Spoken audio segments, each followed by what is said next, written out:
Olá, meu nome é Milka e eu sou mentora do Sementes. Hoje eu vou falar de um sentimento muito comum entre todas as pessoas, mas que não deve ser tratado como normal. Você já vivenciou situações difíceis que te fizeram ter palpitação, agir impulsivamente, te tiraram do seu lugar de conforto? Uma mudança brusca ou repentina de acontecimento, perda de emprego, ou coisas mais corriqueiras como perder o horário da consulta, esperar o ônibus no ponto enquanto você está atrasada e etc. Você já sentiu alguma vez que perdeu o controle da situação? E quando nós perdemos o controle da situação, isso nos deixa ansiosas, frustradas, não é mesmo? É sobre ansiedade e frustração que nós vamos falar hoje aqui. Não vamos falar da ansiedade como doença, como um sentimento excessivo, obsessivo e interfere na vida diária que precisa de um profissional nos dando um tratamento. Mas vamos falar da ansiedade como a Bíblia trata, um sentimento que provém de um coração pecaminoso, mas que nós temos como ter controle dele. A ansiedade é democrática. Ela atinge a todos, independente da idade, da etnia ou classe social. Nós passamos a nos preocupar de forma exagerada com aquilo que não está sob o nosso controle. A ansiedade nos tira o sono, nos leva a agir precipitadamente.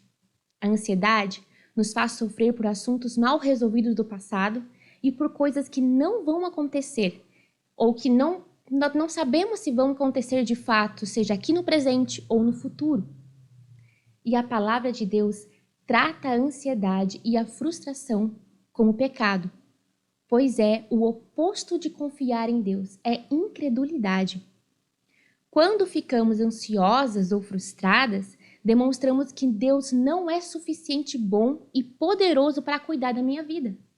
É querer tirar o domínio das mãos de Deus e tentar resolver com as nossas próprias mãos, a nossa própria maneira.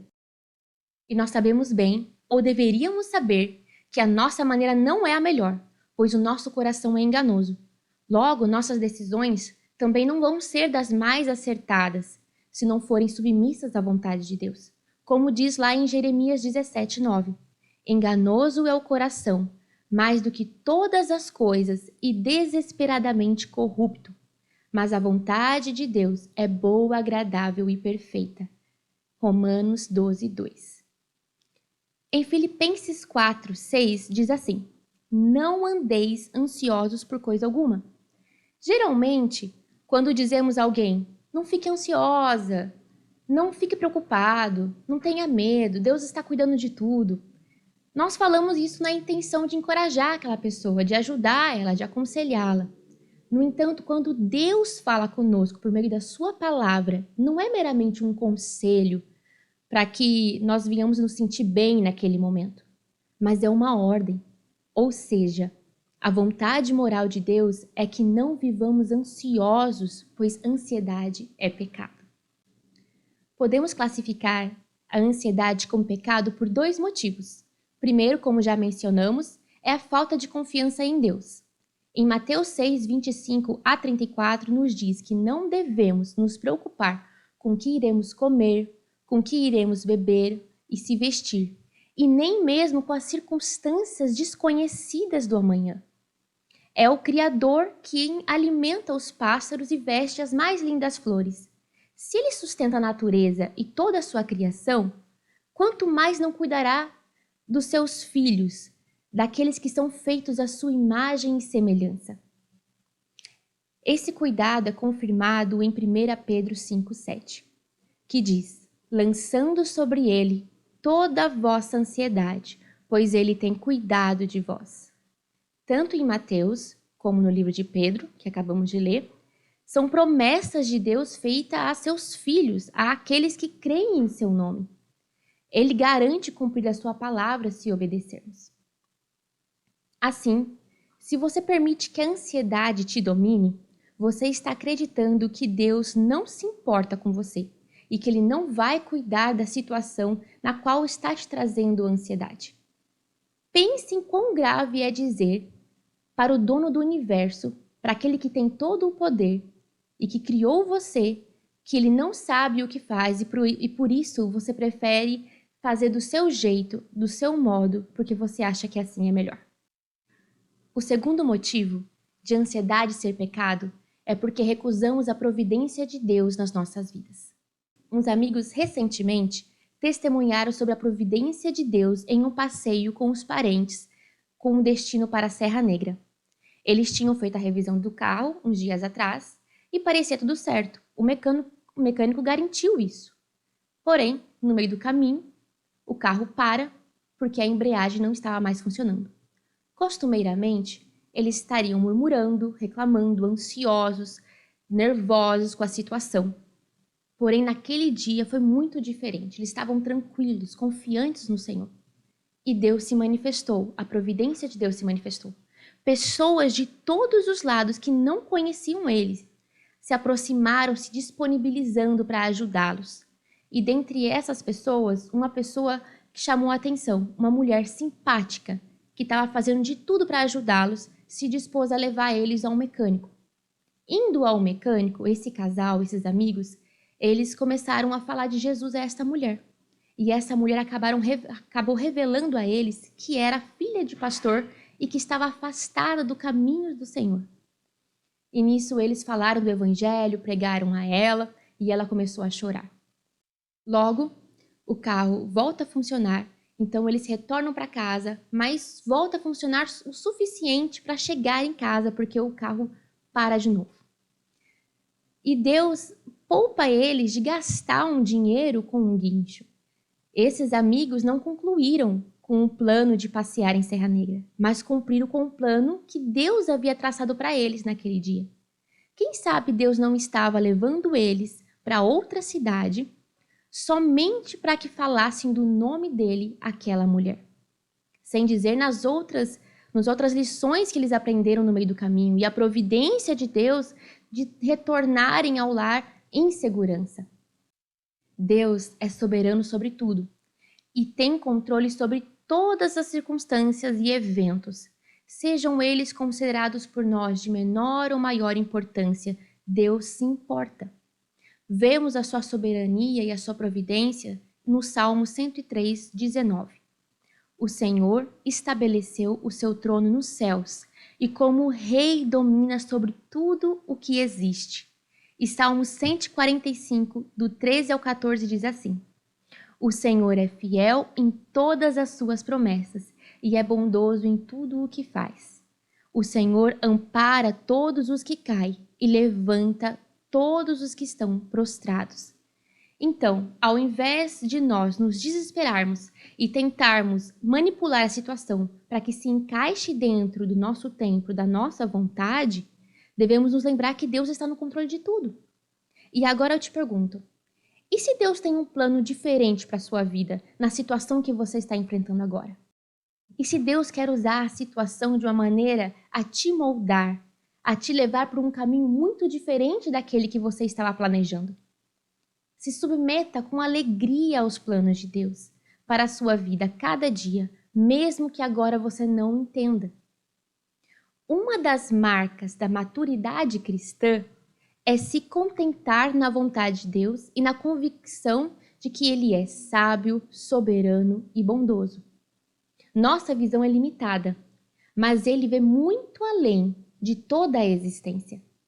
Nós tendemos em fixar a atenção nas coisas imediatas, nos motivos secundários, nos esquecendo que tudo o que acontece conosco está de acordo com o propósito de Deus. Quando nós não temos consciência ou nos esquecemos disso, o resultado é impaciência, murmuração e frustração, sendo outros pecados também por aí. Como é necessário confiar nos planos de Deus para termos paz.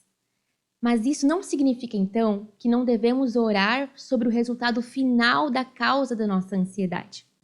Jesus nos ensina a orar de maneira a aceitar a vontade providencial de Deus. Em Mateus 26, 39, antes dele ser levado preso por soldados para ser morto no madeiro, Jesus ora ao Pai em sua angústia. Meu Pai, se possível, afasta de mim este cálice. Todavia não seja como eu quero, mas como tu queres. Assim, podemos orar por socorro e livramento numa situação que nos leva à ansiedade. Porém, devemos estar prontos a aceitar a vontade providencial de Deus e confiar que, independente do resultado, a vontade dele é melhor do que a nossa. Mesmo a nossa fé sendo fraca e vacilante, podemos confiar em Deus e honrá-lo ao invés de desonrá-lo sendo incrédulos. Quando você leva a Deus um problema em oração e pede para que ele cuide, ao sair dessa oração, o seu coração deve estar descansado nele. Seu pensamento deve ser de que agora o Senhor está cuidando desse problema. Ele então é responsável em agir, em fazer a vontade dele naquele problema que você entregou. No entanto, quando você sai da presença de Deus, depois de ter entregado aquele problema, mas continua aflita em seu coração, preocupada, pensativa, com aquilo que deveria fazer, com aquilo que deveria, como deveria agir, você está sendo incrédula em dizendo que não confia de fato nele. Em Romanos 14, 23 diz que tudo que não provém de fé é pecado. Também em Hebreus 11, 6 nos fala, de fato, sem fé é impossível agradar a Deus, porquanto é necessário que aquele que se aproxima dele precisa crer que ele existe e que ele recompensa aqueles que o buscam. Note isto. Nós que se aproximamos desse Deus precisamos estar convictos da sua realidade, de quem ele é e de toda a sua supremacia. E assim também crer por ser este Deus poderoso e sabedor que vai atender aqueles que o buscam. Pois esta é a confiança que temos ao nos aproximarmos de Deus. Se pedirmos alguma coisa de acordo com a sua vontade, ele nos ouvirá. E se sabemos que ele nos ouve em tudo o que pedimos, sabemos que temos o que dele pedimos. Percebam que é segundo a vontade de Deus e não segundo a nossa vontade que o Senhor vai nos atender. Então, quando você leva a sua ansiedade e sua frustração, aquele problema diante de Deus, você está orando segundo a vontade dele, pois ele pede para que nós façamos isso. E ele se importa em nos ajudar em nossas aflições, nos nossos problemas e pecados. Tem um hino muito conhecido que diz assim: quando tudo perante o Senhor estiver e todo o teu ser ele controlar, só então has de ver que o Senhor tem poder quando tudo deixares no altar. E continua: se orares, porém, sem o teu coração, terá paz que o Senhor pode dar. Foi por Deus não sentir que tua alma se abriu, tudo deixando no altar. Assim, aproximemo-nos do trono da graça com toda a confiança, a fim de recebermos misericórdia e encontrarmos graça que nos ajude no momento da necessidade. Hebreus 4, 16. A frustração é muito semelhante com o pecado da ansiedade.